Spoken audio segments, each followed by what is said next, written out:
Okay, ma'am. Okay, ma'am, you can go ahead. Okay, thank you so much. So, a very good evening to all the learners. So, today we are going to talk about block number 4, and that is the drama part, in which we people are going to talk about Ben Jonson, the Alchemist. So, the play we people are going to deal today is The Alchemist. So, here, as I was dealing with you in the earlier 3 sessions, so this is what we people have done. We people were talking about the drama, the concept of the drama, how drama is being broadly categorized into the two genres. One genre is the tragedy, and another one is the comedy. So, first of all, when we people are talking about what comedy is, so comedy is something which is dealt with a concept of a humor or a wit. So it is something which deals with a happy ending, a happy note. Recently, what we people have studied on Shakespearean comedy, that is the Midsummer Night Dream. So there was a notion of the romantic comedy. And as the concept of romantic comedy is clear with you, so there Shakespeare has dealt with one topic, and that is comedy of manners. So whenever we people are talking about the Shakespearean comedies, especially in terms of William Shakespeare, so comedy was something which was being there between the aristocrats and the kind of the language which these aristocrats used.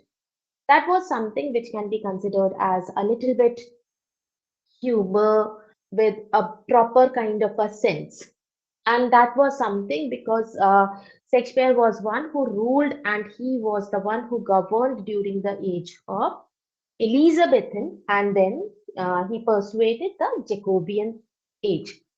So when we people were talking about the Jacobean age and especially the Jacobean drama, so let me give you the picture of England during that time.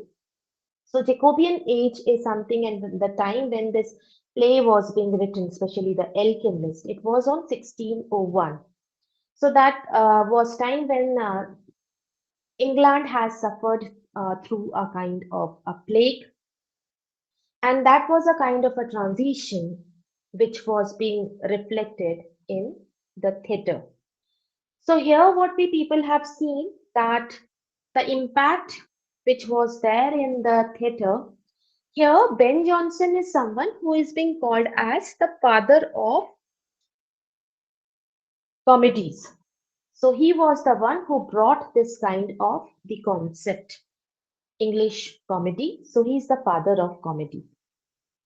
So Ben Jonson, when he dealt with this kind of a subject, he brought one concept in the field of the comedy, which was very different from the Shakespearean comedy. The device, the technique which Shakespeare have used, that was the comedy of manners. So here, when we people are talking about Ben Jonson, he developed a kind of a concept, and that is something which is known as comedy of humors.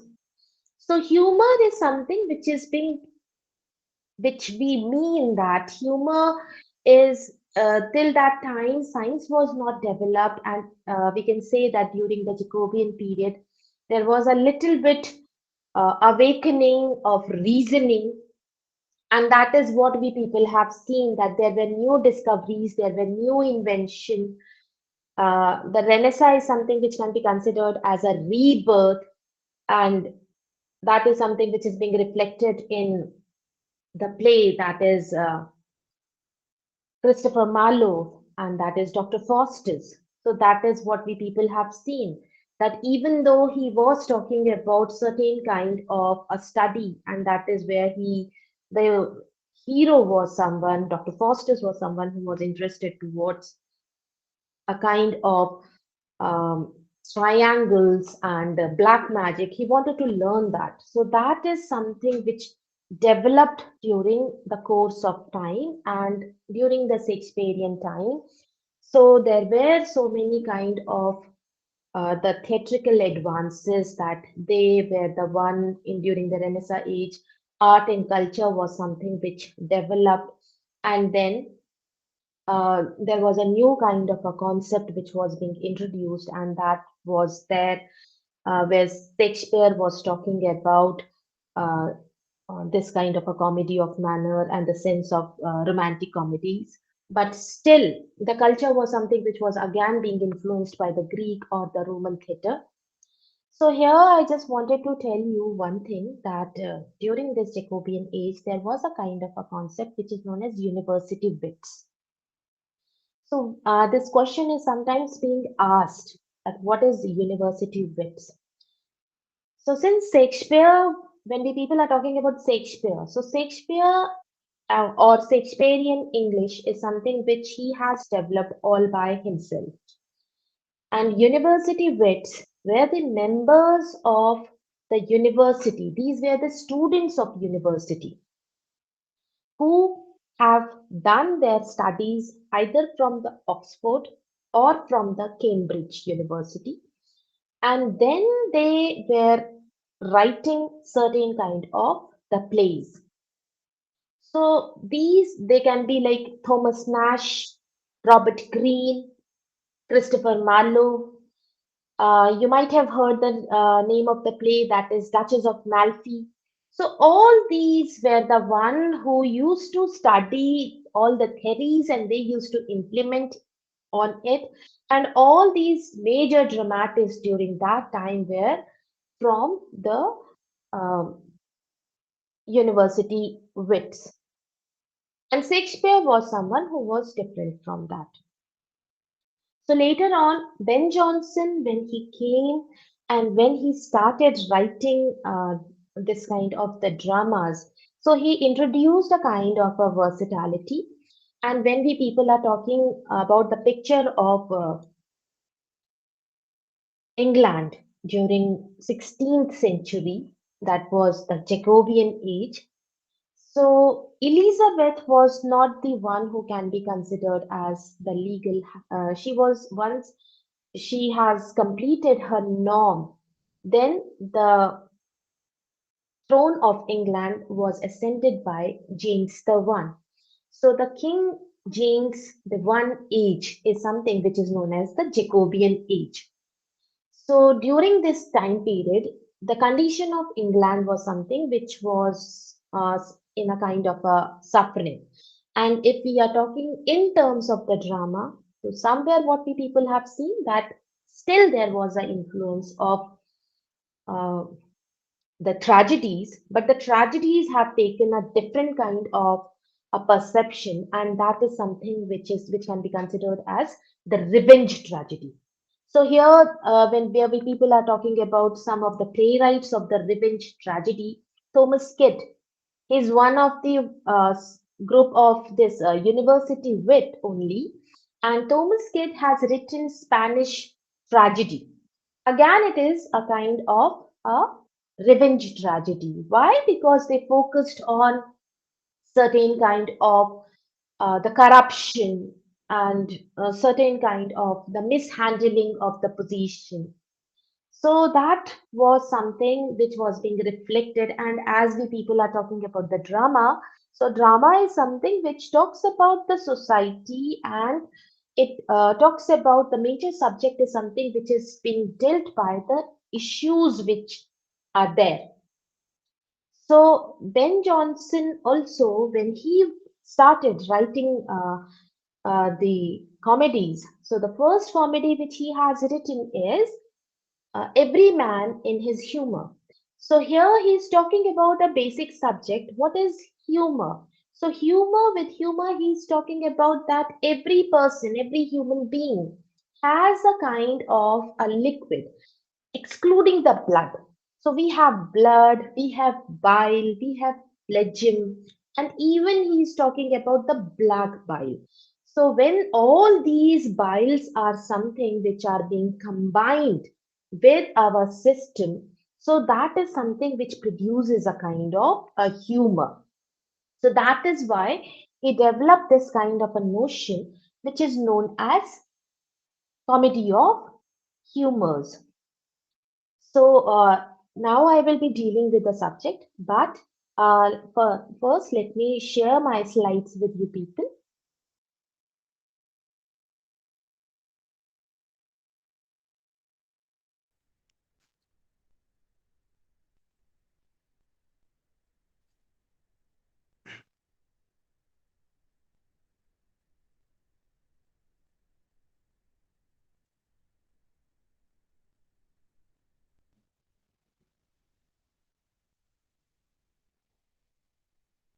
So is my slide visible? Yes, ma'am. Yes, Yes, teacher. Martin. Okay. So here we people are going to talk about the alchemist, and that is something which is being written by Ben Jonson. So first of all, when I am talking about that, what is an alchemist? So what is alchemist? So alchemist is can be considered as I was telling you that there was a kind of a falsity, and that is where these people were talking about the corruption. And then also here, where we people are talking about in Shakespearean term, we people are saying that Shakespeare was someone who dealt with the aristocratic subjects, with the aristocrats. But here, the subject was something which was being taken towards the common people. So, what the common masses are doing, what these people are dealing with. So, alchemist can be considered as a kind of a practice, and that is alchemy. And alchemy is something which can be considered as a kind of a trickery. And they are saying that yes, we people have developed a kind of a philosopher's stone, and that philosopher's stone is something which can convert any kind of a thing into a gold. So that is a kind of a search, and there are so many kind of a scientific things which are happening, and this subject is something which is being taken by Ben Jonson to create a kind, to put a kind of a satire. So satire can be something where he is trying to ridicule, and he has taken it in a kind of a humor, and that is a major point in a society. So where we people are talking about the Johnsons, the alchemist. So here we people have agreed upon 2 points. Number one, the author is trying to intend to satirize alchemy as a transparent chemical con game. So it is a con game. So he is using it for fooling people. And secondly, the pseudo-scientific subject which provided a rich source for diction, puns, metaphors, simile. And these references, which is being used by Johnson, is delighted in using to dazzle his audience. So, a very little attention has been paid to the more positive aspect, that is, fortunate union between the alchemy and a satire is something which is being surprising. So there are so many people, we might ask certain kind of the questions also. Like here, for example, whether the play attacks on the false alchemist who can say that, yeah, we can foresee your future and we can tell that what will happen to you in your future. So that is something which can be considered as a kind of a con game. Whether the play attacks on the false alchemist, that is a kind of a possibility. Or Johnson may have been using the theory of alchemy for an additional and more elaborate purpose. So, here, what he is trying to do, he is trying to give it a kind of a local form of a color to make the action on stage more realistic and more enjoyable. So he just wanted that all his audience should enjoy the play. So that is something if we people have just gone through. So that is the full name of Ben Jonson is Benjamin Jonson. He is popularly known as Ben Jonson. Ben Jonson was someone who was born in 1572 in a Westminster suburb, London, and in 1595 he turned to a stage for an employment as both as an actor and a playwright. His famous work are Every Man in Humor. So these are certain kind of the works which are being written by the author or the playwright, and he died in 1637. So this is where we people are talking about the main character, that is the alchemist. So alchemist trickery, that is something where we can see certain kind of the tricksters, is clearly one of the prime targets of Johnson's causatic wit in the play. So alchemist, we people have seen that it is being reflected earlier in the field of the literature, and that is something I would like to quote a kind of a line which is being given in Act number one, scene number one. The lines are from 93 to 97 from the textbook, and that is how he defines it, and he offers it that it is a kind of an expose, that means tricks of cozening with yellow coal, dust, scraping, searching for the things lost, with the sieves and shears erecting figures in the rows of the houses. So here the main person who acts like the alchemist who is practicing this alchemy is subtle. So he is the one who is the main resource, and he has a servant, and the servant name is Face. So he's the one who is the housekeeper. Subtle is associated with Doll Common. She's the one who is one of their colleague, and she is the one who is supporting Subtle with all this kind of the alchemy. And in the meanwhile, the play opens that there are so many people who just comes over there, who meets these people, and they are just inquiring, they just wanted to know about their fortune. So this is what we people have seen that and it is they had just opened a kind of a shop, and there these people are talking about, and even we people have seen that there is a kind of a comment with Shirley, and that is how he is depicting the science of alchemy in a form of an abusive form, where he's saying a pretty kind of a game, somewhat like trick or card, to cheat man with charming. So that is something which is dealing with how you are cheating a common man. So that is the main subject which is being dealt over here. So here, Johnson have used a standard terminology of alchemy, which serves as a figurative aid in effecting the satirical exposure of the flawed characters in the play.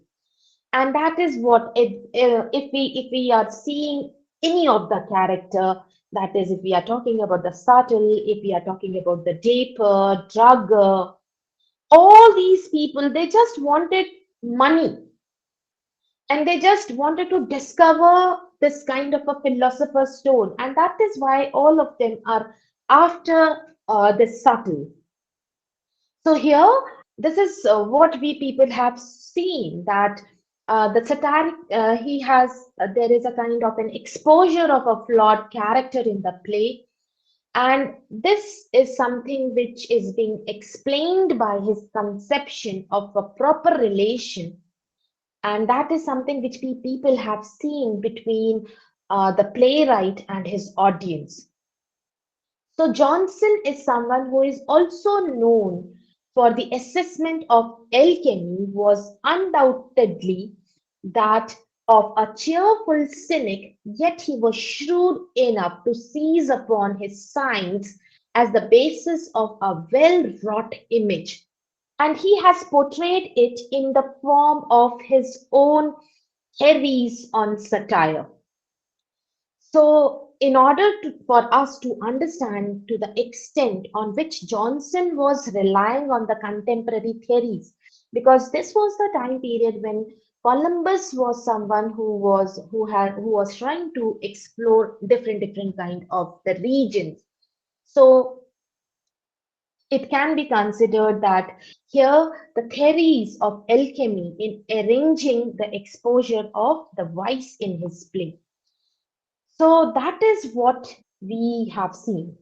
And if we people are talking about that time period, although we know that people were being swindled with great regularity and current scientific discoveries were slowly eroding away.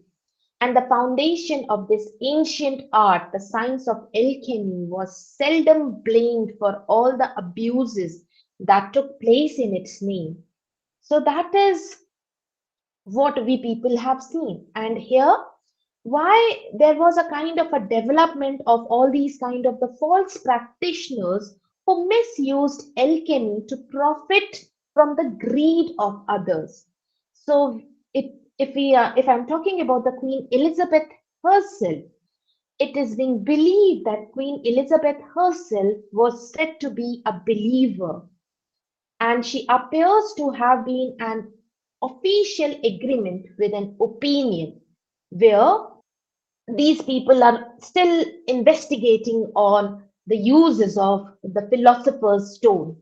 So that is where we people have seen that that is beyond the outreach of the human beings, and that is something which can that is something which can transmute any imperfect earthly matter into an utmost degree of perfection, that is to convert all the basest of the metals into a perfect gold or silver. So everyone wants to make money. So that is why these people were saying that yes, we have all these kind of the powers and we can use our powers in the form of an experiment which is being given in the nature. So that is something even Johnson, he owns the view of alchemy, and his own view of alchemy was much, very undoubtedly, much closer to that expressed by the scientific minds of the day. So here, this is what we people have seen. He has projected certain. So all these people who used to come to meet subtle, they always come because they had seen a kind of a dream, and what were the dreams of alchemy and how they could be realized. So that is something where we people have seen that Johnson has characterized it in researching the subject of his play and apparently as the subtle. And subtle is someone who can be considered as the alchemist, and he offers a fair account of theory behind his ancient discipline. So here I would like to quote one of the line which is being there, which is a kind of a discussion between Subtle and Shirley. So that is where he's mentioning this is something from Act 2, Scene 3. So here he's mentioning about that what have you observed, sir, in your art seems so impossible. So surely is saying that, but the whole work no more. So again, they are talking about as though the eggs in edges in Egypt. So Sartle is saying, sir, do you believe that edges are the hatch so? And then Shirley is saying, if should I should. So again, these people are trying to search. Even the Mother Earth is something which bred certain kind of the gold, and that is something which will be transmuting or which will be transforming everything into a kind of a gold, and that is the primary aim of the alchemist. This is what we people have seen that to illustrate, and that was to develop any kind of a base metal to silver and gold, and that is something which can be decided, and that is something which can be considered as the easiest way of making money. And here what they are saying that yes, they are going to make gold through a kind of ritualistic process. So if we just I will just give you a background of the story. The story automatically, I hope you people have gone through the play, but still, in order to make you understand that on what subject I'm talking about, I'm going to tell about what this play is all about. So here, the in Act One, this is what we people have seen that the play opens in a house of a love bit, and he's the one who is the owner of the house, and he lives in a city of a London.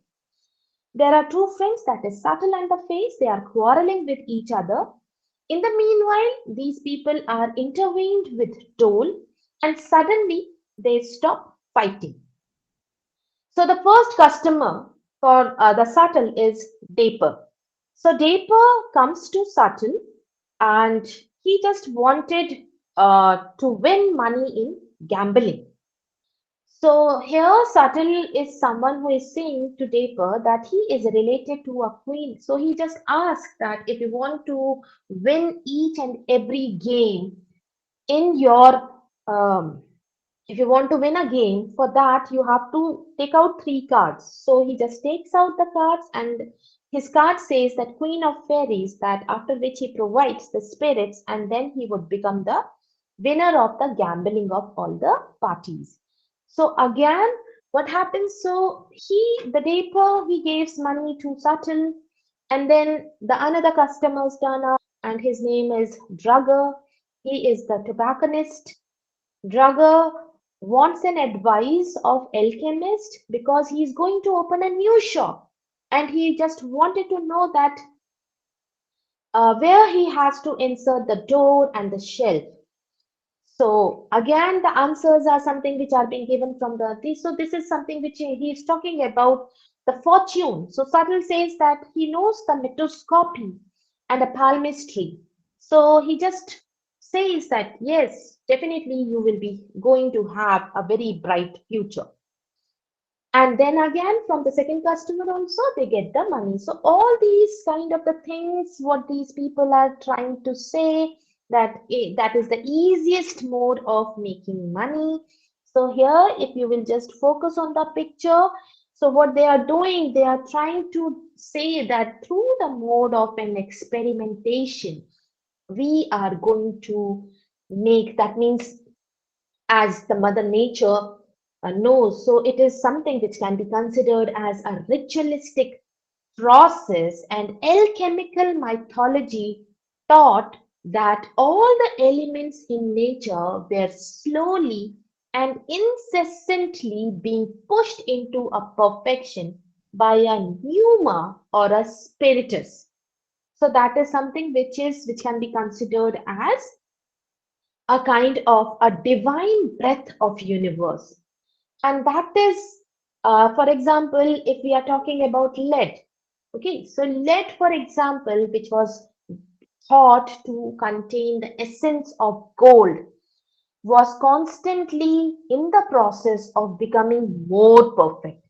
So as we people have seen that all the people who are coming in front of him, they just have only one purpose, and that means that they act as a kind of a fortune teller, where they want that whatever business we are doing, whatever deals we are doing, are we able to make certain kind of a money. So every person is trying to reach towards a kind of a perfection. So that is something, that art of reaching towards the perfection.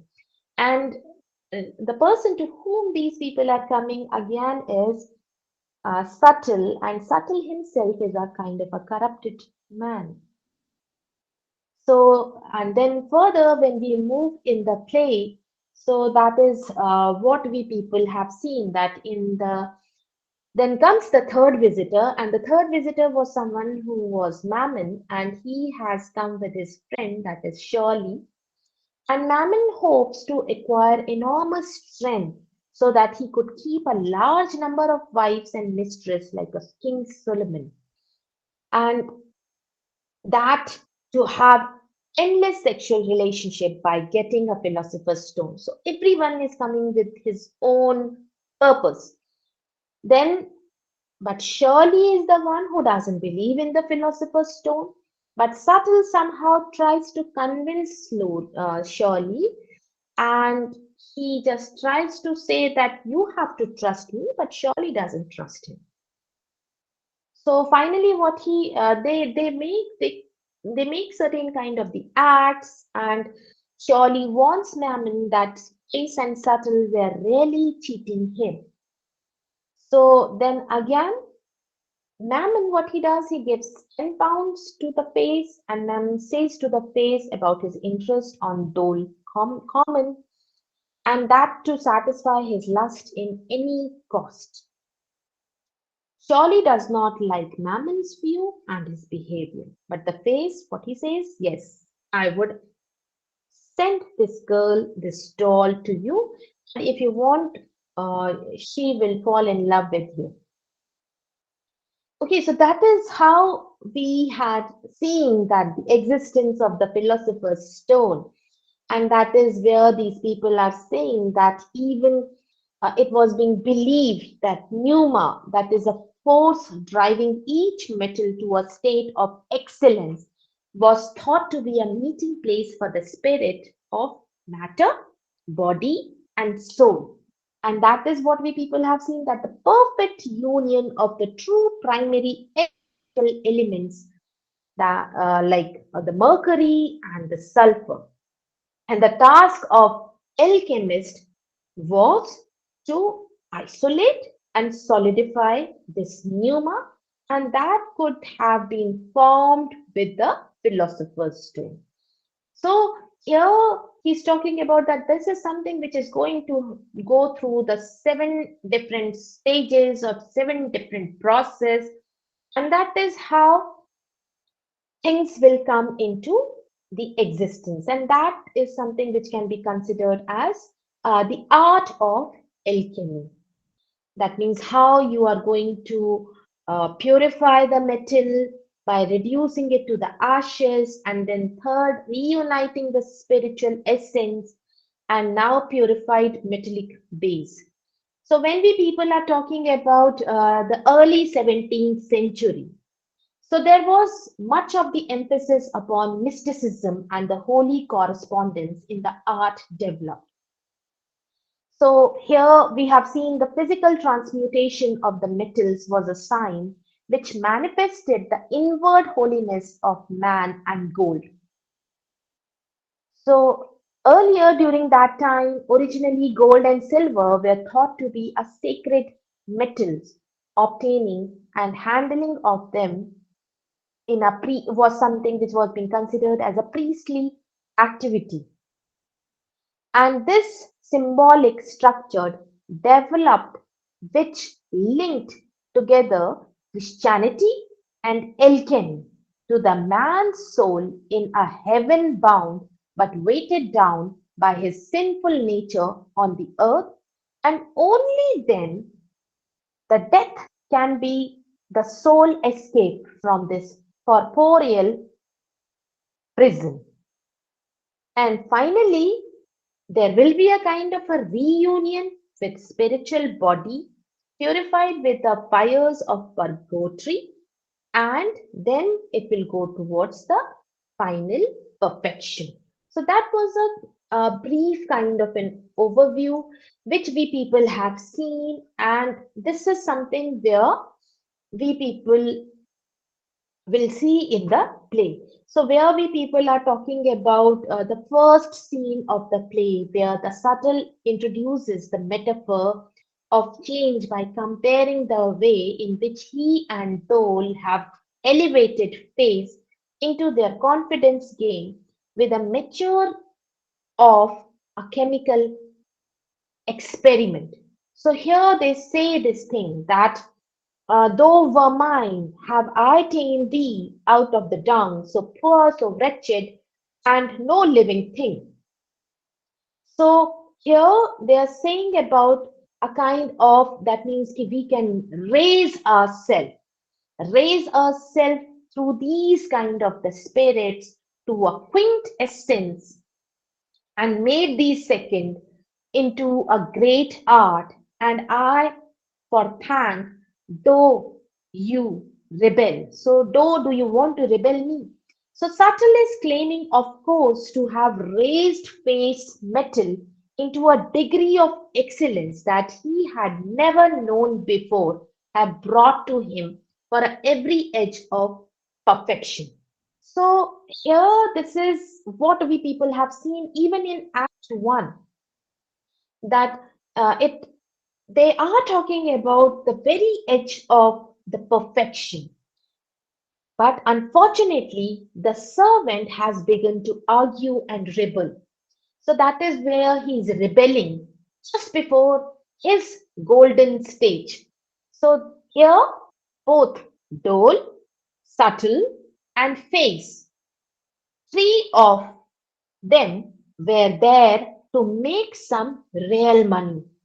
But Faye's crude material has been raised to a quintessence, cleansed physically and spiritually, and now he is ready to be projected upon the base metal to turn into a gold. So this is the very first clear identification between this chemical process, that is the treatment of the dupes by subtle, dole, phase, and that, can you please keep your mic mute?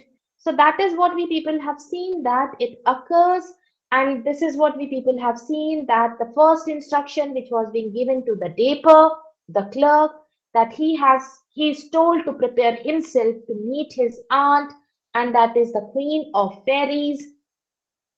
And the second thing is he is asked to wash his fingers, and that is again he is asked to wash his fingers with the vinegar. That means he has to cleanse his soul. The use of vinegar is something which can be considered as an acid in alchemy, which was very, very extremely common.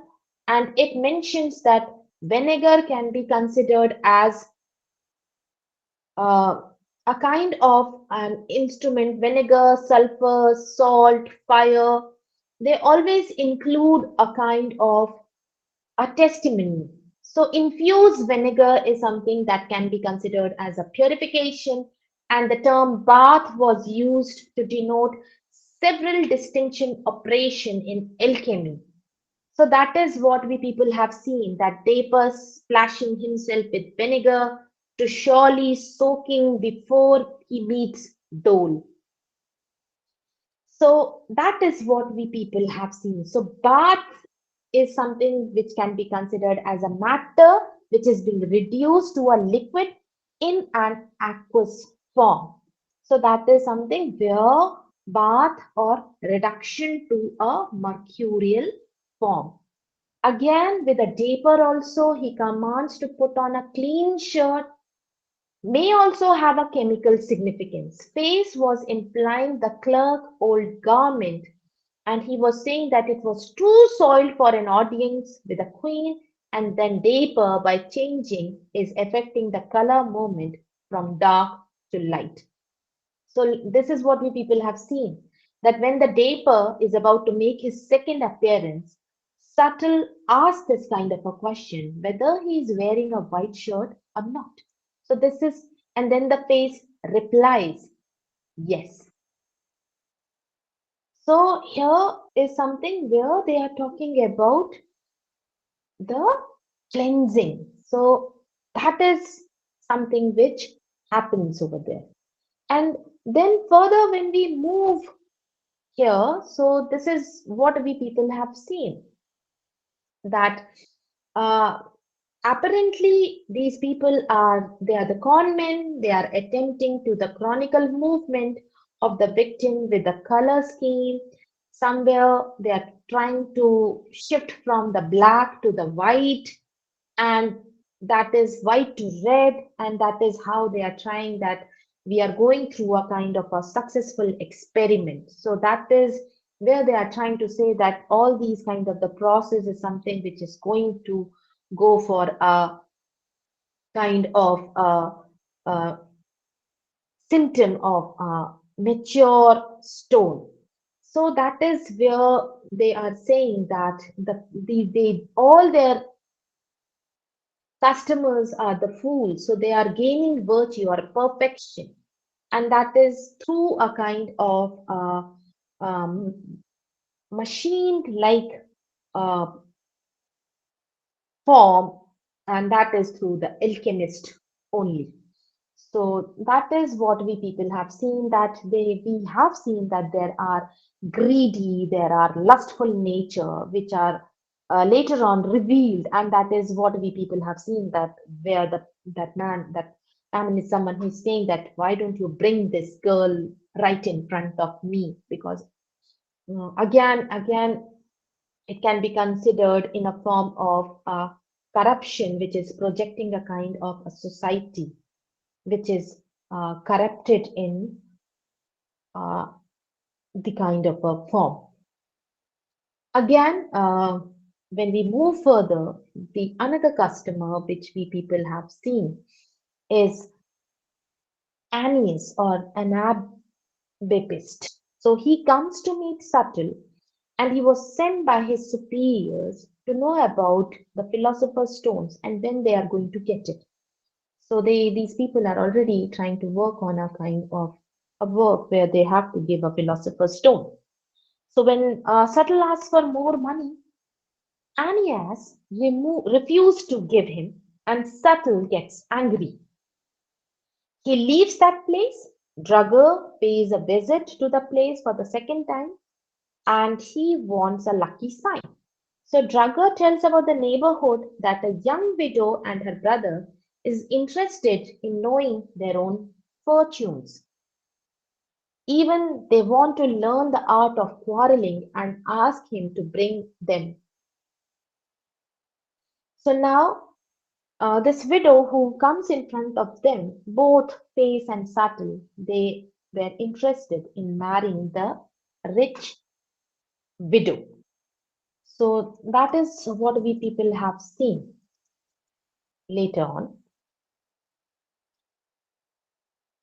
So here, this is something which is being projected in Act 2.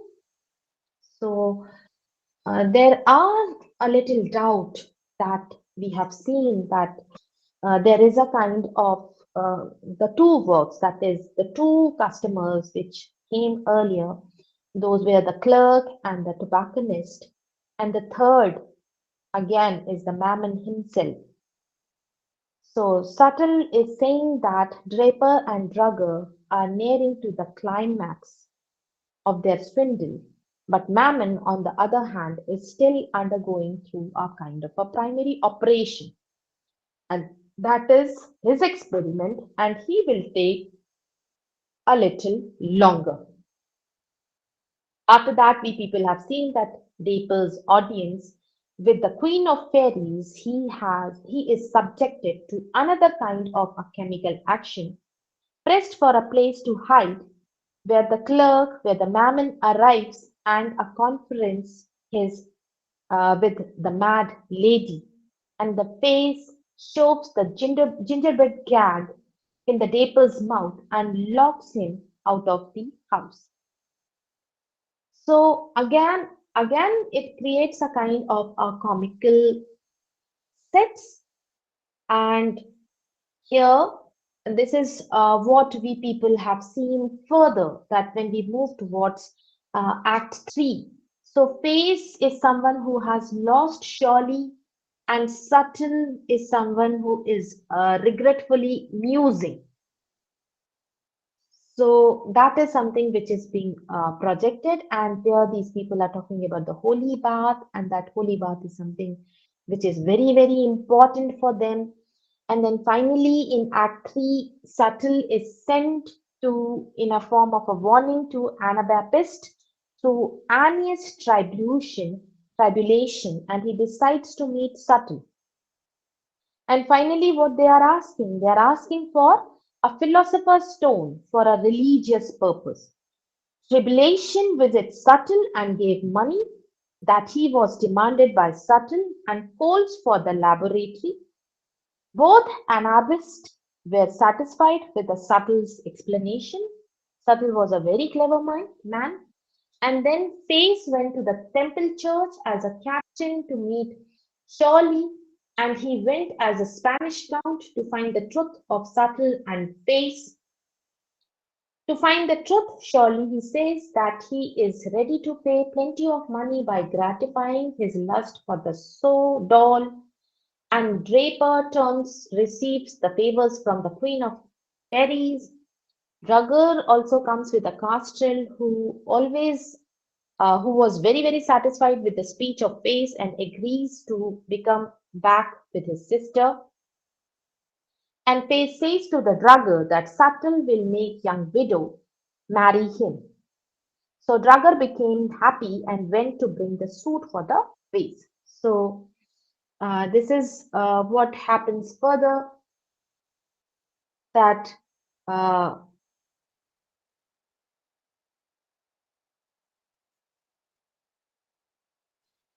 when Shirley is someone who is after this Dole, even though Dole is someone who is unable to consummate her union with Shirley.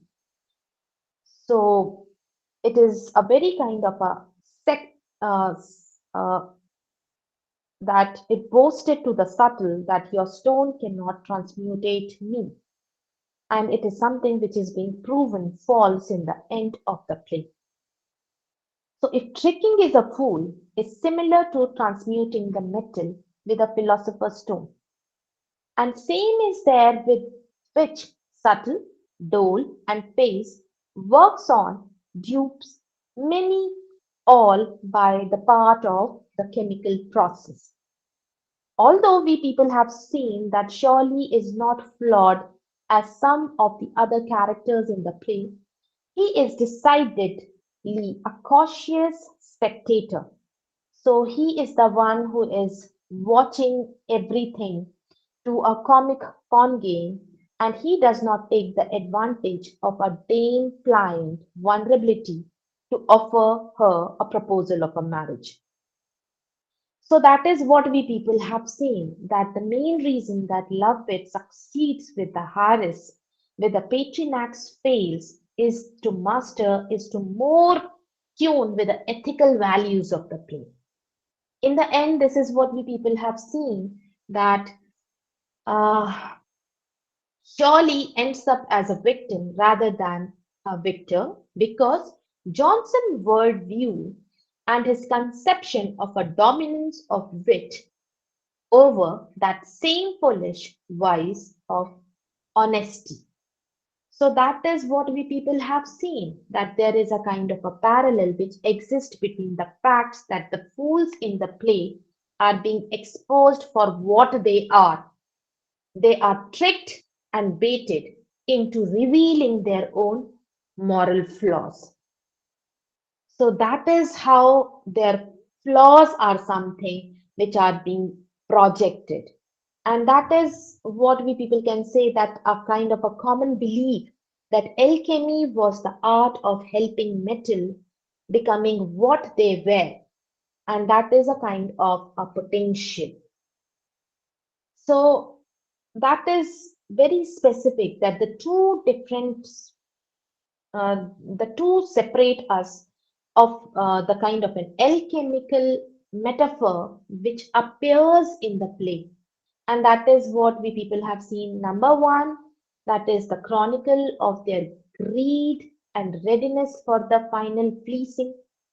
And second is affecting the exposure of their basic desire.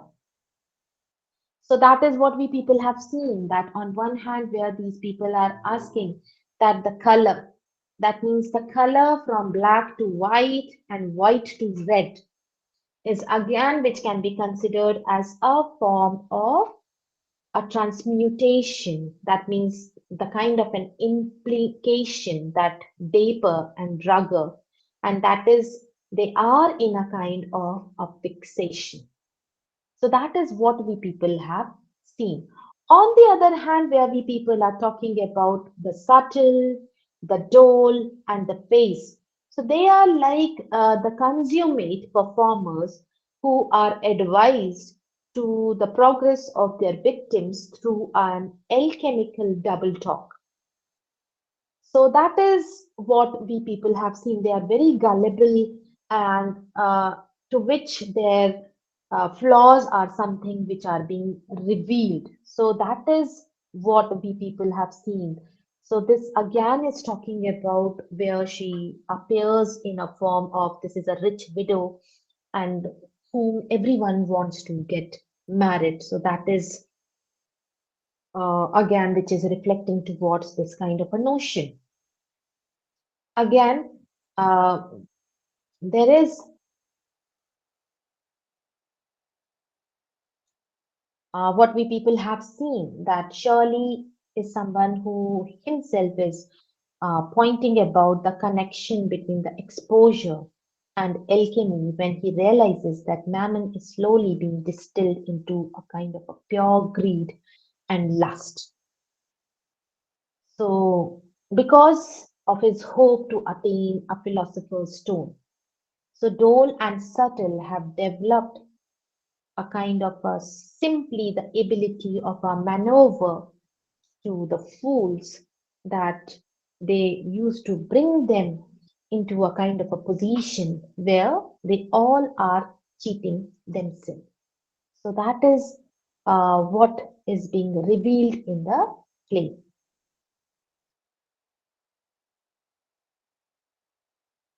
Because if we just look back over the play, we can see that the causative connection between subtle alchemical artistry and he is still at baiting the dupes in such an appropriate manner that lead to the expose of their own moral flaws. So this is what we people have seen even in the play that if we people are talking about all these characters also, whether it can be the subtle or it can be any kind of that means this is what we people have seen that all the kind of the base metals can be transformed into a gold and that is again through a kind of a process that is something which can be done only by one person, and that is what we people have seen that only one person is something which can be considered as the alchemist, and that alchemist is again the subtle. And these three cheats, that is subtle, uh, that face, that is his original name is Jeremy, and the doll common. They enter into a kind of a venture, and that is a kind of a tripartite where these people get certain kind of the people, that is Draper, Drugger, Sir Epicure Manon, the gamester Shirley, and even the two Puritans, that is Tribulation and Annius. And on the other hand, we people have seen the boy that is Castrel and his sister Widow, and that is Dame Pliant. So here, all these things are being happening in the absence of the master, and the master of the house is Lovewit.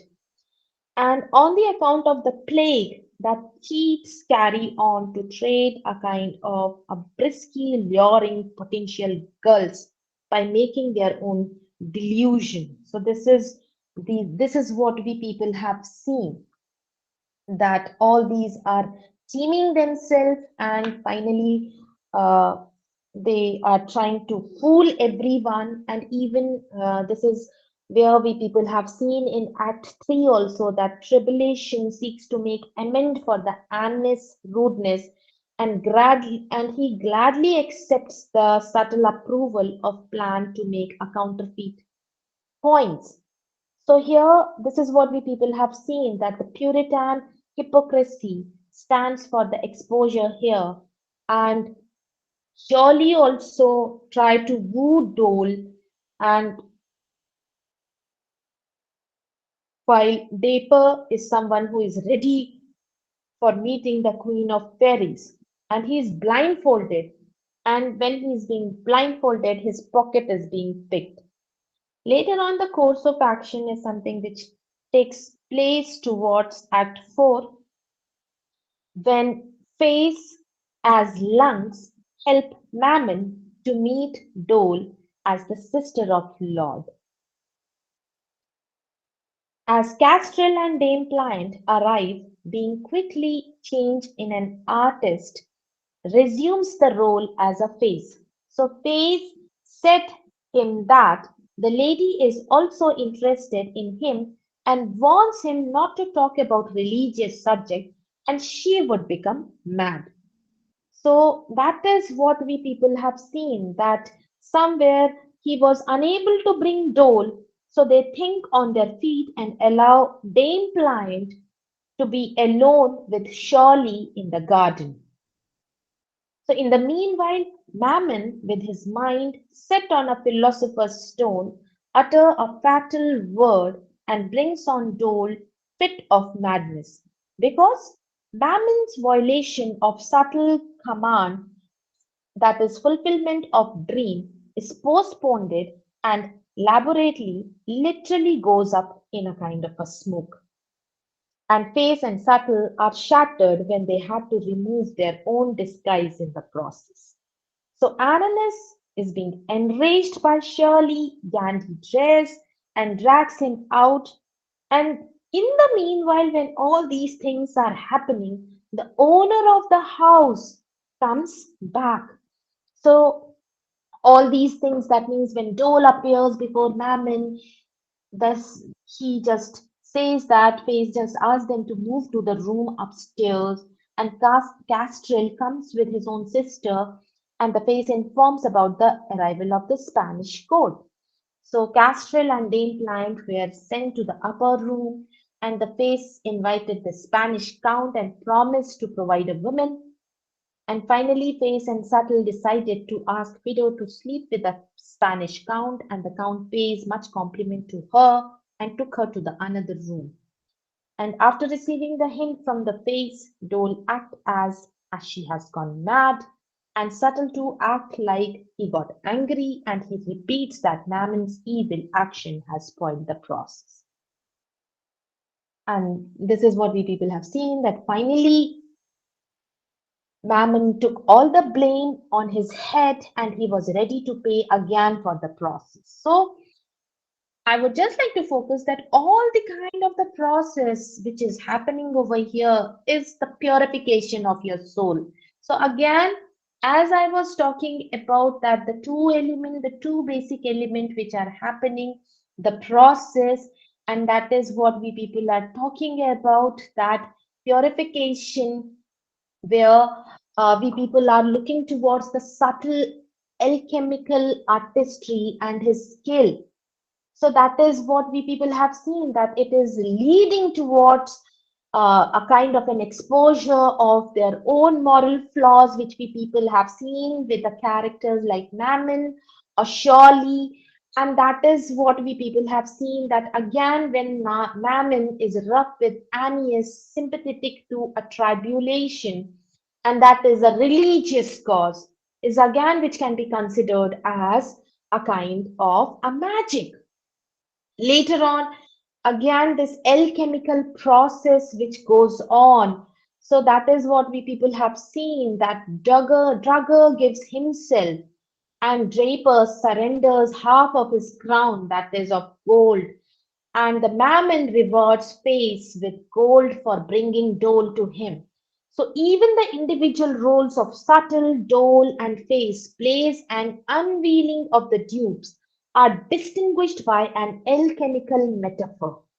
So that is what we people have seen, that Subtle have given this kind of an explanation in a term of a remote manner, and that is where he's saying that the sulfur and the mercury, The parents of all the metals are primary means which are flawed substances and can be reduced to a workable from the beginning of their journey towards the perfection of the gold. So that is what we people see over here, that there is a kind of they used a kind of a conjunction. That means the two work as corrosive, and the two steps which are being further followed by a distillation. So here there are so many strong hints which appears in the play, that is Johnson intended his audience to to see that Dole and Suttle are the original partners in crime, as feminine and masculine, equivalent of mercury and sulfur. And where we people are talking about paste, for example, he described Dole and Mammon in both alchemical and sexual terms. So that is what we people have seen. Later on, Sir Epicure is warned about a volatile state of a mad lady. So who was the mad lady? It is again where the doll turned mad, and although it is incombustible, so for this, what we people have seen, that the mammon is able to yoke together alchemy, lust, and infernal punishment when he begs for, good lady, give me leave to burn into the sweet flame. So that is where we people have seen that even though he predicts Dole, that Dole shall certainly is the holy part of a holy Ignis.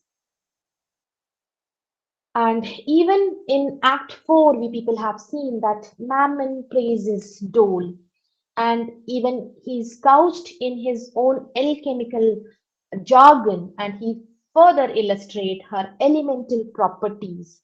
That is where Sir Epicure tells her the old ingredient virtue was not lost, nor drug, money used to make your compound.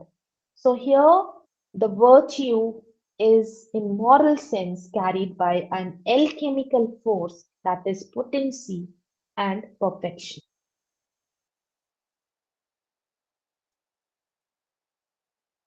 And as the mercury and sulfur, that is the masculine and the feminine, dull and subtle, they work together on other characters also in order to make them more ductile, malleable, and extensive, more repetitive to their thievery.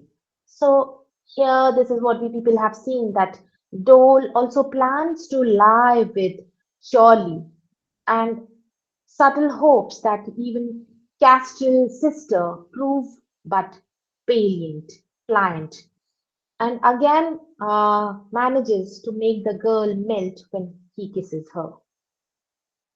So that is where we people have seen that all these lead to the alchemical correspondence that leads to a further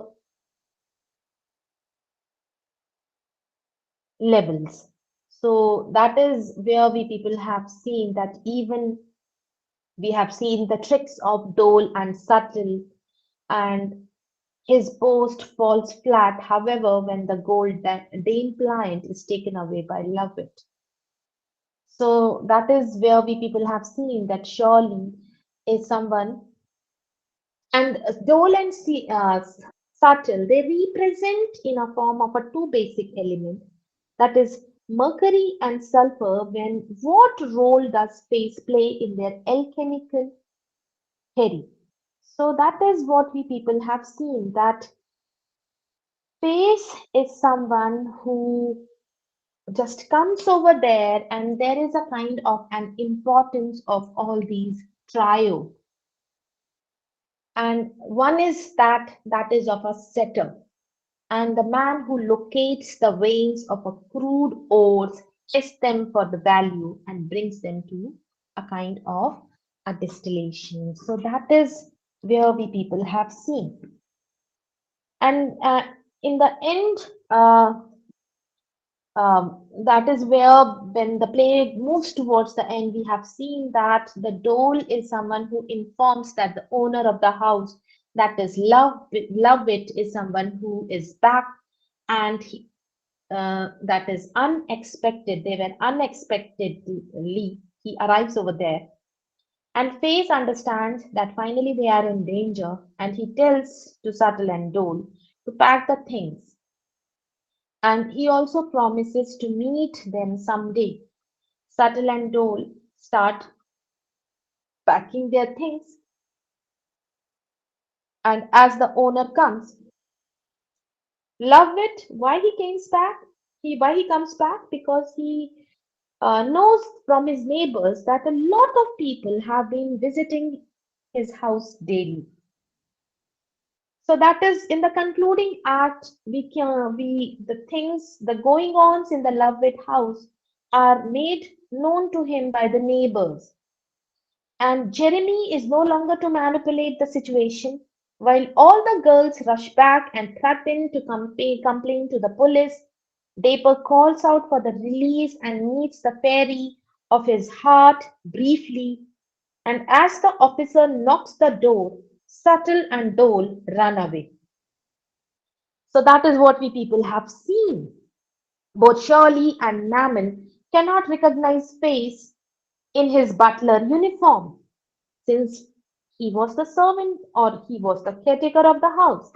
And Mammon accuses the cheats and rogues are inside the house, and also decides to bring the police.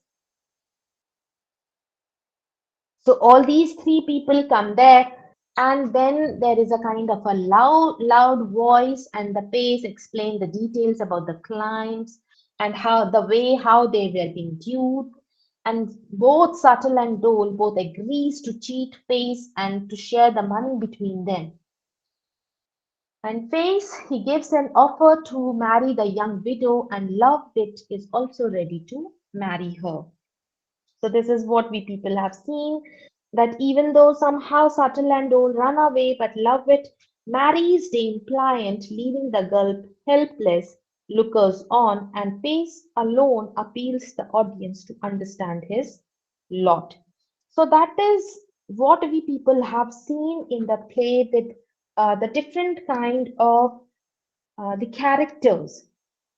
So there are so many kind of the cheaters. There is a kind of so many kind of an inflammation, alchemy. When we people are talking about the alchemist, so alchemist is not about the alchemy, but it itself is an alchemical work, and that is something where these people are talking about a kind of a transmutation. And here the realities which were being projected, so they were something which were in a form of an illusion, and the reality of the illusion. So that is what we people have seen in the first scene, that the exposition is being transformed from a static narration to a violent drama by a brilliant use of altercation. So, and if we people are just looking towards a Dole, so even Dole can be considered as one of the major person who have leaded the whole play, and that is what we people have seen. So the main thing which is being asked over here, that also we people are going to talk about. So here, that is again this kind of an alchemical process, the leading heart, and finally, here the play ends where the Lovewit and the Dane Pliant, they got married with the help of the Face, and Face who says that he has got rid of all the ex-client of an alchemist and submit himself to the judgment of the audience. So now finally it is up to the audience that they have to decide that whether whatever face have done, is it right or wrong?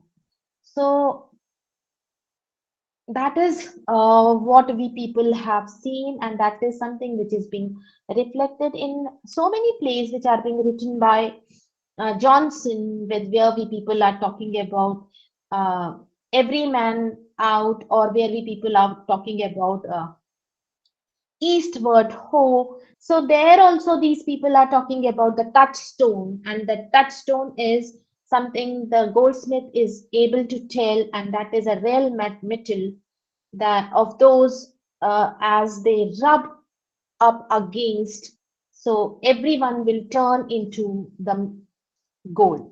So that touchstone metal is something which is very, very important. And again, where we people are talking about the phase elemental significance. So the alchemist is something which betrays another common kind of a theme in the Johnson's play, and that is where we people have seen that phase symbolizes air, the force behind the fairy alchemist. He turns sulfur that is subtle to a flame in order to expose the fool's vices. So here, phase is something which is working like a air, and that is where the people are someone who are bringing their all bad things, all their vices, they extract everything. So that is something which is being represented on the folly of the character, and is uh,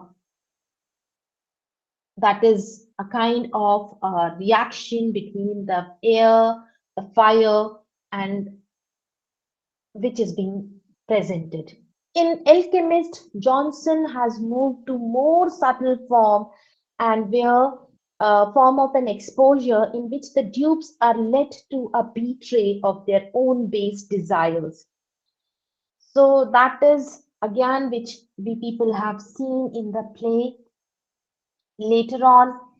Um, where we people have seen according to the theory, where we people are talking about the dull and subtle, they are constantly working with the mercury and silver, and we have taken a kind of a note that all these characteristics of these two basic elements, where we people have seen that even the fools too have touched by the alchemical fire, and that is something which has been lead to a kind of a proximity, and that proximity is of a plane. And another flawed character is something which make use of subtle skill in the alchemy, and that is how these people are being projected. So as I was telling you earlier, that where we people are talking about the Ben Jonson. So Ben Jonson has based his characterization on the doctrines of the humor. That is what when I gave the introduction, which was being derived during the Middle Ages, where the humor was something which were four bodily fluid, and that was color, blood, phlegm, and and melancholy. So somewhere that were something which attributed to the four element. That means where we are talking about color is like fire, which was hot and dry. Blood is like air, which is hot and moist. Phlegm is like water, which is cold and wet. And melancholy is like earth, which is cold and dry. And that is just as a balance of these elements in a material body is determined to a kind, so the balance of the humor in man is determined by his psychological type. And that is what we people have seen in each and every character which is being projected in the play. That is why how we people have seen that the major characters. like where we people are talking about the number one major character, that is the first cheat, that means the three cheats, that is the subtle, dull, and face. They operate in different ways, and perhaps they are out of the different motives. And when they don't, the costumes, their roles, they assume the characteristics of the disguise they put on. So that is how they wear a kind of a mask. And even where we people are talking about the subtle can be considered as one of the central figure of the alchemist, and that is where the critics have said that he stands with one foot in the region of prodigus and with the other planted firmly on the ground of contemporary human nature. So that is how it is through him which Ben Jonson has exposed and satirized the cheats and the swindlers who flourished abundantly in his age. So where we people are talking about what alchemy is.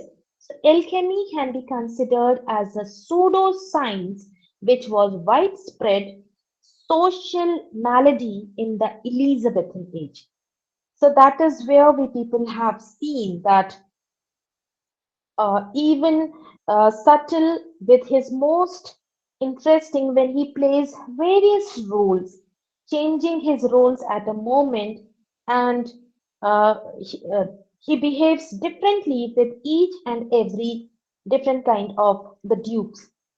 And that is what we people have seen even in the opening of the play. That means, on one hand, he is different. On the other hand, we will see that he is different. As we people have seen in the first act, we find subtle in an ordinary clothes. That is the only symbol, that is the craft of a vial of acid that he carries. And as soon as the draper arrives, he dons his robes, and now he is engaged in a magic. That is how very quickly he just changes his role. He assumes the dignity that is required, and he feigns the reluctance to take money. So that is, he is equally dignified with the drugger when he reads his foreheads and his palm, when he's saying that, yeah, I know the palmistry, I can read all your fortune. So in his dealing with all these kind of the characters, like where we people are saying, like where he's talking about the mammon, where he's talking about the other characters also, subtle apparently become completely dedicated alchemist. So that is what we people have seen. Even Mammon, he treats him, and nobody can put a kind of a question mark on him. It is only Shirley who have a kind of a doubt that he is subtle is not a kind of a holy doctor. So again, this play is something which is focusing on a kind of a falsity, and that is something, a kind of a corruption, where the society is something which is being projected, that it is going on a kind of a false practice. So that is something through the play which is being projected by Ben Jonson is it explains, and that is how we people have seen that all these things, that means where we people are talking, whether it can be subtle, where it can be face, where it can be dole, all these are the people who are just after the money.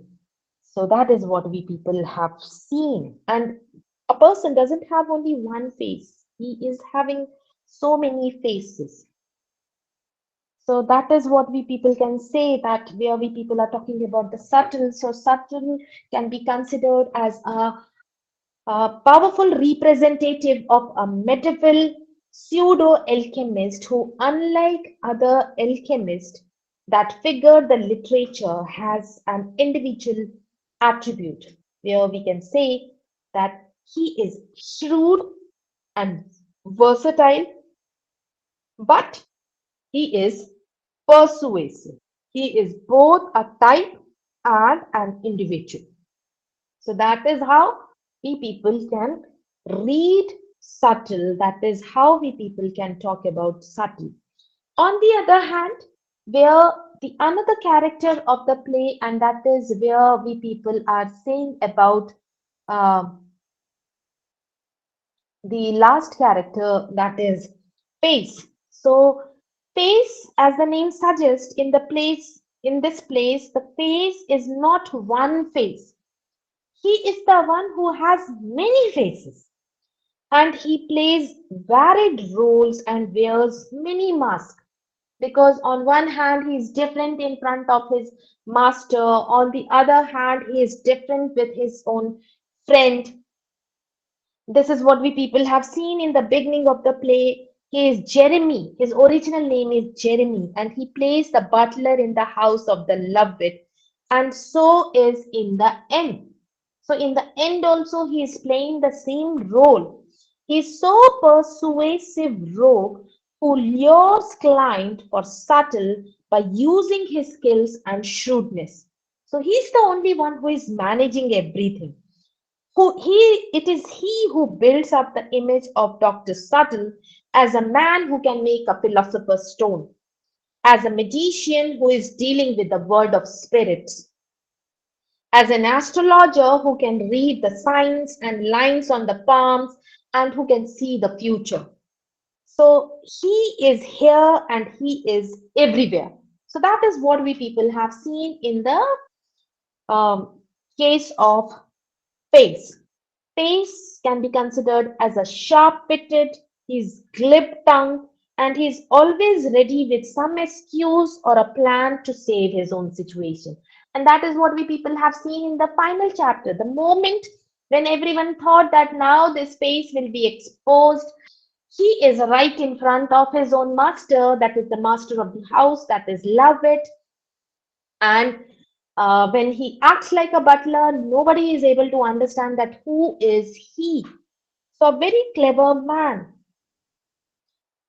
So that is what we people have seen, that even Johnson in the opening scene, he throws some light on the part of the face, and that is where we people have seen the fighting scene between the face and Subtle. And later, this is where we people have seen that face somewhere before he become a Jeremy the butler. So that is, in those days, we people, Pace was someone who was poor, he was thin, and he had a company of a ruffians. So, like Subtle, we can say that he responds to the roles he must play, and he can fight with Subtle in the opening scene of the play. And even when we see in the later section, as Jeremy, he retires from a limelight as soon as his real master, that is Lovett, arrives. That is what we people have seen, that he plays a kind of a role of a rogue, that a kind of a person, or we can understand it in a form of an actor, and who has a very different kind of a personality, who adapt a different kind of a personality while changing their role. Next is there with the case of Dole Common. So even though Dole is someone who is not as much active as Subtle or Pace, but she plays a very well part which is being assigned to her.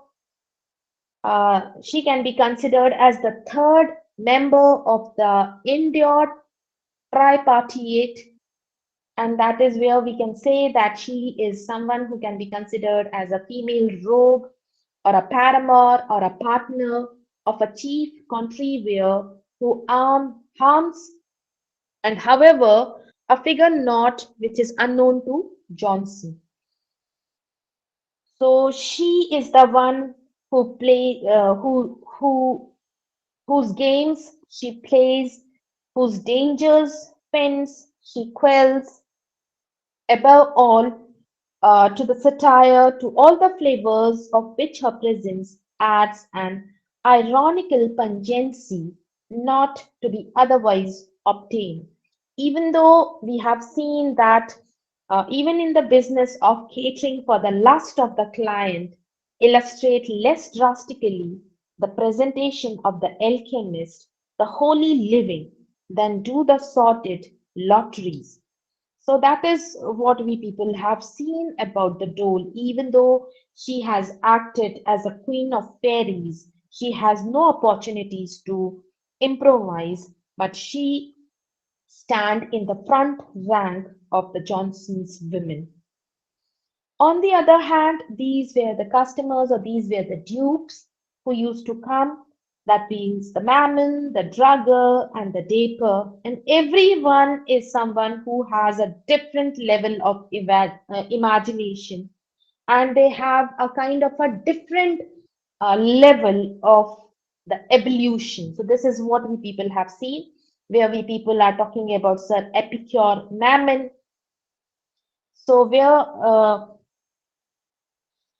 Epicure Mammon is someone who just wanted, is a kind of a figure who stands heads and shoulders above the other dupes, and he is highly poetic, imagination exalts, he transmutes even to the course of a vulgar into something noble and high.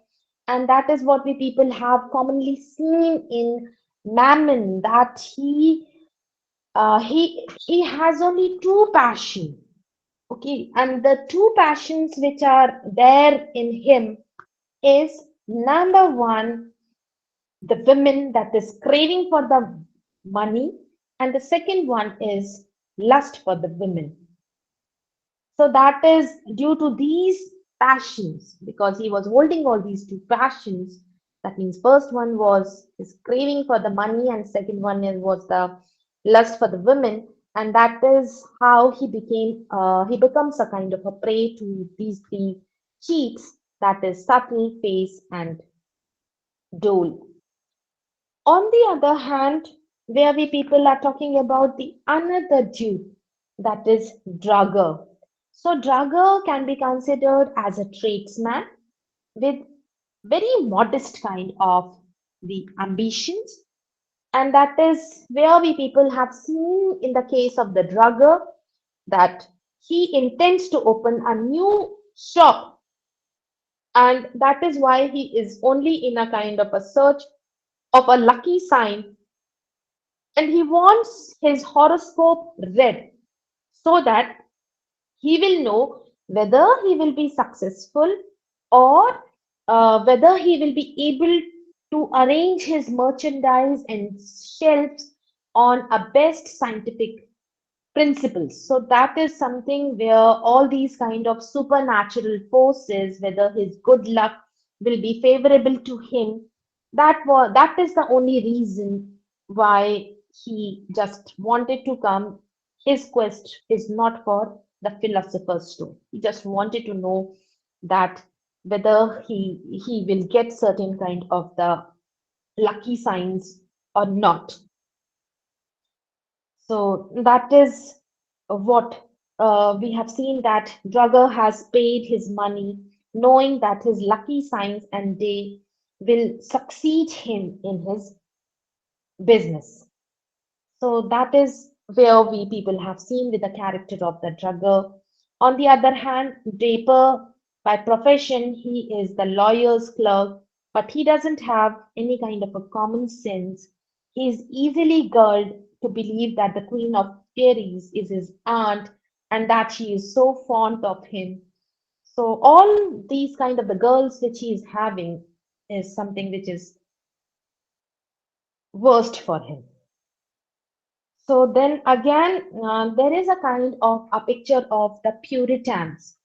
So if we just look back to the history of England, so Queen during the Elizabethan time, Elizabeth was a Catholic, and when James the First became the king, he was a Protestant.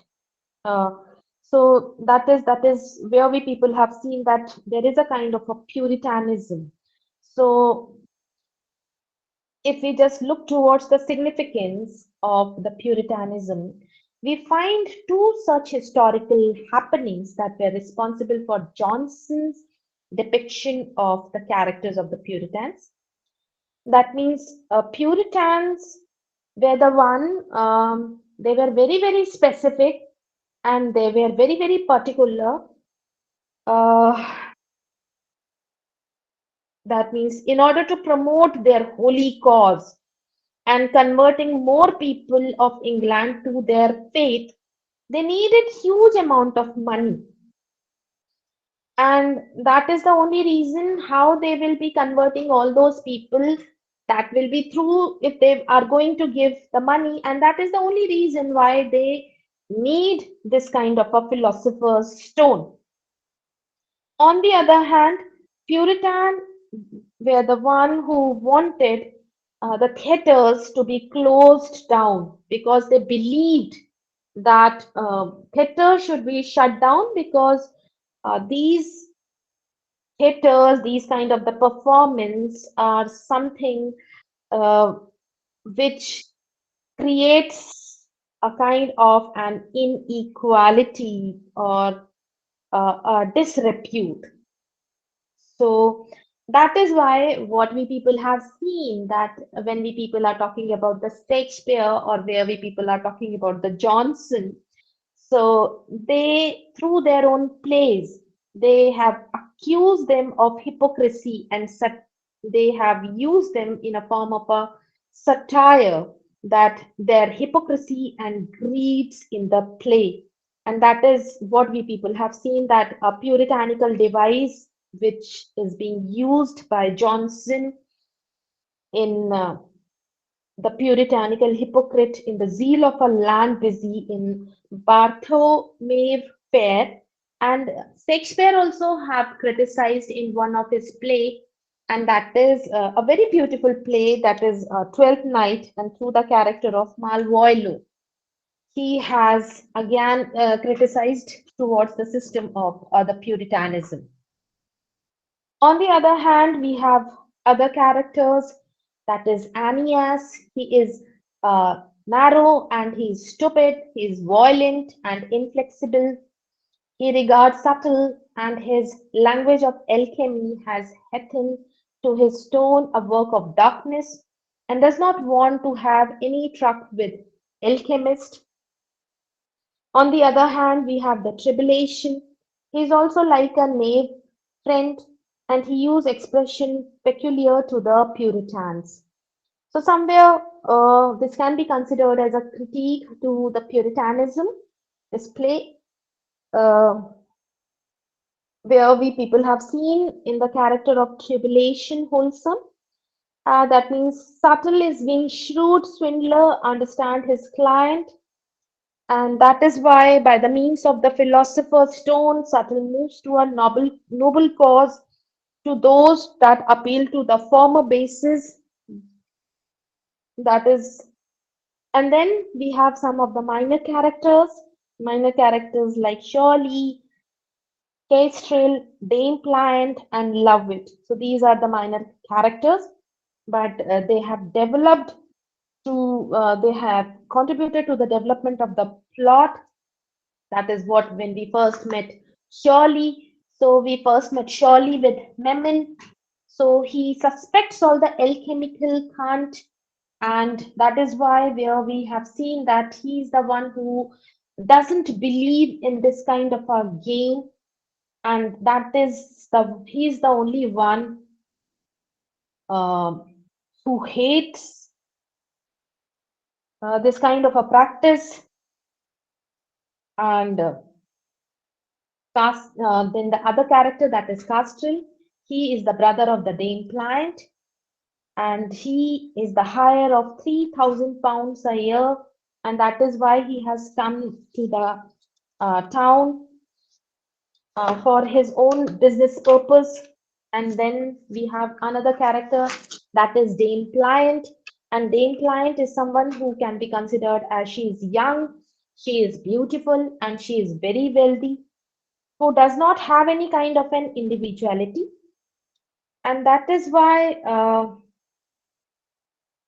she is offered as a bait to Shirley. She is annoyed with Shirley as he did not act in time for marrying her. And finally, she got married to Lovett in the end of the play. And Lovett is someone who can be considered as one of the major person. And even though he arrives late in the last act of the play, and he describes himself in a single sentence, and that is how he describes himself. I love a teeming wit, and I love my nourishment. So that is what we people have seen, that like other landlords in the London, Lovett leaves his home in the care of his servant Jeremy when the plague breaks out. One of his unexpected return, he comes to know that his house is being misused by Jeremy in the guise of the face. So he loves his servant in his house for his teeming wit and readily forgives him. So that is how we people have seen the character of the Lovett. So where we people are talking about Johnson's characters. So Johnson characters are the types and the exemplification of particular attitudes and the capacities that they found in the society, but rarely found in the isolated and purified form in which it is being presented. So the characters can be considered as a beautiful caricature, and that is something which is being produced by Ben Jonson through this kind of the play. So now I'm just moving towards the end. So now I will stop sharing. So if you people are having any question, you can ask the question. So it is a very beautiful play where we can just read this play in the form of a study. That means how this play is something which is being considered as the play of, in the sense of the comedy of humors, how it is being different from the Shakespearean time. So what is the difference between the comedy of manners and comedy of humor? So that is again which is being highlighted. And on the other hand, the falsity of the characters, which is being projected by the flawed characters, with the use of artistic skill, which Johnson have used through this play, that is The Alchemist. So that is something which we people have gone through. So just give me 1 minute, and, and after that, I will be just.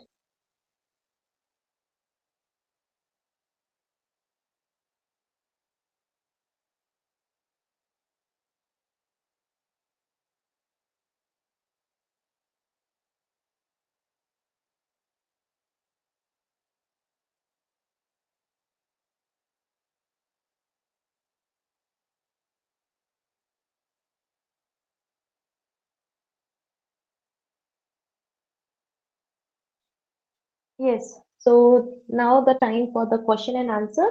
So two students have raised their hands. Yes, what are your questions? Okay, three. Now three. Madam, do you hear me? Yeah, I can hear you. So, good evening. Thank you for presenting such a wonderful presentation tonight. And I'm going to ask a question about that you explained that it is a comedy and humor in a humor style. And we have seen there the characters are many characters. For example, the alchemists. So they are acting as a cheaters, and the people, the audience who are, for example, watching or reading this play, so they feel, for example, disturbed or angry, or they feel, for example, happy. My question is that if there a person is cheating someone, and with different roles, with different varieties, with different plans and different actings, so then how people or the audience can become happy by watching or reading this play? A very beautiful question, and um that is a very apt kind of a question which you have asked.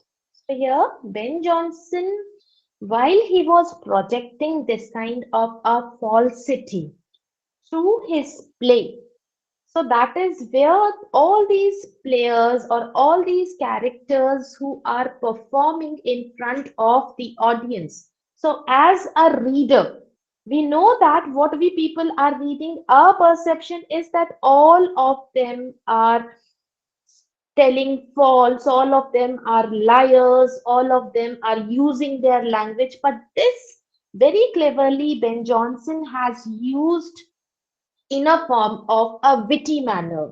So that means whatever performance which are going on the theater, or whatever performance is going on in a form of a drama, it creates a kind of people are laughing. That means where we know that if they are presenting the fairies and the other person is believing that, oh, you are my aunt, so this is something which is being projected in a funny manner. So we people are laughing when we people are seeing all these kind of uh, the performance, the theatrical devices which he is using. Even when this Mammon is blindfolded and he just appears on the screen, and he is just seeing what is happening. So again, all these, when we watch this drama, it creates the kind of the puns which he is using. The audience gets delighted, and that is how he is using all these kind of the words to dazzle his audience. But on the inner line, when we read this play, so it is something which is actually talking about the situation of the England during the 16th century, and that is what we people have seen, that England has faced the plague, where thousands of people were being killed. So that kind of a transition which was being projected by the character is something we have gone through towards the inner depth. But the way when the characters, that when Dole Common appears, or when there is a kind of a fight between the face and the subtle, so it creates a kind of a comical sense on the stage, the performance, which is because where they are so showing this kind of a falsity, and they are using these kind of the words and the puns to create a kind of a happiness. The end is well. Why? Because love it. The police appear. They are asking that the police should appear over here, and all these all these tricksters should be given a kind of a punishment. But nothing happens. Everything is being taken in a very subtle manner, and the things are something which are being compromised, and the things are something which are being um, resolved on the plates. So that is what we people have seen. The comical gestures, the way they are just changing their dresses, and the way they are just coming over there. So all these things are something which creates this kind of a laughter. Thank you so much, ma'am. Thank you so much. Any other question? Yeah. Uh, thank you, my dear teacher, from great presentation. So I have a question. I think it is a little general, but I want to know. So Yeah. we study about stories of Dr. Monroe, Dr. Fastis, and Jensen. So are they fiction or non-fiction? I'm a little confused between them. Thank you so much. No, see, they are not fiction.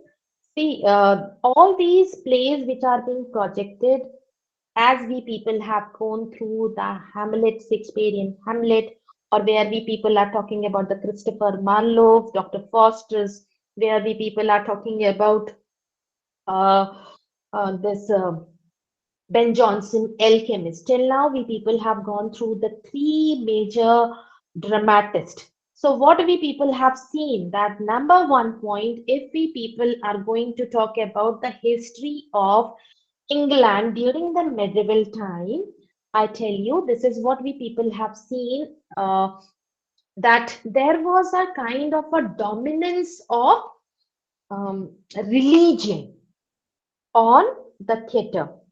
That means all the performance, it was not like the Greek theatres that they were open-minded, they were accepting each and every norms. So when we people are talking about on the basis of the religion, so the concept of Christianity was something that means they wanted that the character should be God-fearing. There was a kind of a concept where they wanted to discuss about the humanism, and that humanism was something which we people have already discussed in Dr. Faustus. But still, what we have seen that there is a kind of an essence of a religion over there. That means one, the man should be God fearing. So that is what we people have seen through these kind of the plays. Even when we people have gone through the play of the Hamlet also. So Hamlet again is something which is being talking about the Renaissance theatre, where we people are talking about the revenge tragedy. So this revenge tragedy actually attribute about the picture of the England, which was again being written when Thomas Kidd has written the Spanish tragedy, where they are talking about the corruption. See, the king never played the role, but there was a kind of a dominance of the god. Okay, so religion was something which was there. So that is what we people have seen in all these plays. So where we people are talking about the revenge plays. So the revenge plays, they dealt with this kind of a subject which can be considered as the corruption, the problems, the falsity. And that was something which was being reflected in the form of the revenge tragedies, but later on, in a very subtle manner, it was improvised with the comical gesture. This is what we people have seen in the Midsummer Night Dream, that the action of the scene was something which dealt with a kind of a unification, transforming things into a different manner. And then with this alchemist, so then they used this kind of a device which can be considered as the comedy. But I tell you that there was a major time period when theaters were completely shut down. Theaters were completely banned. Why theaters were completely banned? Because the Puritans believed that it was the Elizabethan time that she used to love art and all these kind of creativity.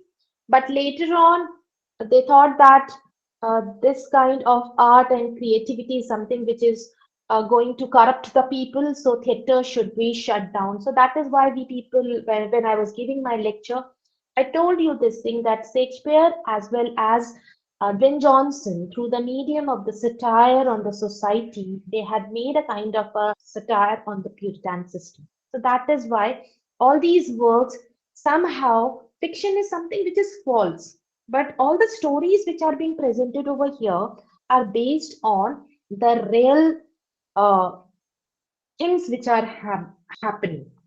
Even where we people are talking about the legend of Dr. Faustus, where we people are talking about the Hamlet, where we people are talking about the play like Othello, Henry, Shakespeare during his own time, he has written so many kind of the history plays also. There is a kind of a criticism by, there is one particular book which I would definitely like to recommend my scholars. That is, the name of the book is Shakespearean Tragedy by A.C. Bradley. So A.C. Bradley has very beautifully mentioned that what was the texture, what was Shakespeare was talking about, what was the sense which was being projected, and why his history plays and the tragedy plays were so famous. So that is after the Puritanism and there was a major gap in the theatre, and then finally there was a kind of an involvement of the theatre, and that was through uh, the modern theater, and that deals with another kind of the theories, and that is the theory of absurdism or expressionism, the post-war kind of the drama with the concept of an avant-garde. So that is how theater was again came into existence. Otherwise, after that, there was a big gap, and then there was a new kind of a writing, that is novels. Earlier, there were only poetries and the dramas. There were pamphlets which were being written, but those pamphlets were something which were being written in the form of an essay. Thank you so much, ma'am. Thank you. Uh, Yeah, Thanks so much. First of all, thanks so much from your wonderful lecture that you presented for us, dear lady. But my thank you question so is much. about what is the difference between Shakespearean comedy or Jansen comedy? What is the difference between uh, Shakespearean comedy and Jansen comedy? Okay, very beautiful question. So where we people are talking about what is the difference between the Shakespearean comedy and the Johnsonian comedy. So first of all, this is what we people have taken when we people are talking about the Shakespearean comedy, as we people have already gone through Midsummer Night Dream. So here what we people are saying that this kind of a comedy is something Shakespeare has evolved a kind of a term which is known as the comedy of manner. In the beginning of my lecture, I had given a kind of a brief description between what is the difference between the Shakespearean comedy and Johnsonian comedy. So Shakespeare has evolved the kind of a term which is known as the comedy of manners, where he is talking about the aristocrats, where he is talking about the people of the upper class and their relations.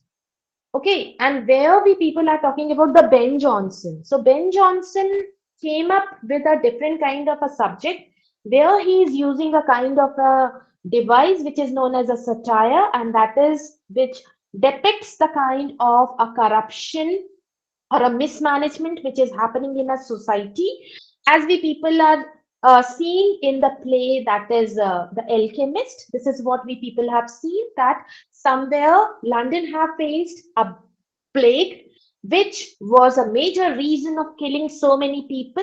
The economy of London has failed, and that is why people are trying to make money. In order to make a money, they are using a kind of a false practice, and that false practice is something which can be considered as an alchemy. And when we people are broadly talking about the characters, so instead of aristocrats, here we are talking about the mass, the common people. So the common people, even though they are the con mans, but still we have seen that these people are the problems of the society. The problem of the real people is something which is being dealt by Ben Jonson. So this is the major difference between the Shakespearean comedy and the Johnsonian Thanks so much, dear lady. Thanks so much. comedy. Okay, yeah. The another question.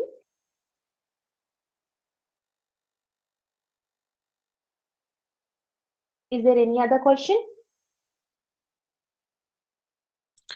Yes, teacher. Yeah, Do you hear me? yeah, I can. Okay. So I have two small questions. My first question is about when I have gone through this play. So Hmm. while coming to the characters about their relationship, so I have not Hmm. found any true love because there was about like to marry and the reason was about like owning the wealth or maybe money, as you give the example of that rich lady. Dame Pliant. So Yeah. yeah, so can we consider this play somehow romantic one also, or no? If yes, how? No, no, If no. not, okay, No, this there is is no theme of okay. love. It is a kind of a satire, and that satire is Mhm. something which is talking about the social satire. That means a satire on the society, that people using their false method are. That is what we people have seen. Everyone is after money. Everyone is making money. So either this is the intention of the author is very clear, that is to satire the alchemy as a kind of a chemical con game. So people are not talking about any kind of a love, any kind of a purity, but instead of that, they are talking about a pseudo scientific subject which is being provided in a form of a rich source by giving it in a kind of this can be considered as a realistic view of the society. It is the thought is something which they have taken in a more realistic manner, the realistic picture of the society where the people are suffering. So that is what, as I was telling you people, that even the puritanism, they're the one who just wanted to ban the theaters. So again, they are just using this kind of a device to show that